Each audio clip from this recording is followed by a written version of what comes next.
ఈరోజు హరే కృష్ణ మూవ్మెంట్ తరపున శ్రీకృష్ణాష్టమి వేడుకలు గదిరాజు ప్యాలెస్ కన్వెన్షన్ సెంటర్లో జరుగుతూ ఉంది. నిన్నటి నుంచి 15, 16, 17 3 రోజులు ఘనంగా ఇక్కడ జరుగుతూ ఉందన్నమాట.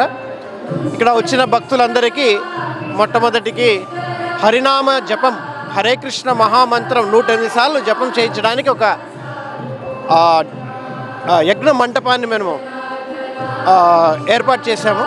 సో వచ్చిన భక్తులందరూ భగవత్ నామాన్ని జపం చేస్తూ తర్వాత భగవంతుని దివ్యమైన దర్శనం చేసి భగవంతుణ్ణి జూలన్ సేవ, ఊయల సేవ కూడా చేయొచ్చు. అండ్ అందరికీ మహాప్రసాదం కూడా అరేంజ్మెంట్ చేశాం. సో ఇలాగా ఈ సంవత్సరము హరే కృష్ణ మూవ్మెంట్ తరపున ఇక్కడ గదిరాజు కన్వెన్షన్ సెంటర్లో ఫెస్టివల్ జరుపుతున్నాము. అలాగే ఆనందపురంలో గంభీరం ఐఐఎం రోడ్ డెక్లో మనము పెద్ద గ్రాండ్ కృష్ణాష్టమి అక్కడ కూడా చేస్తున్నాం.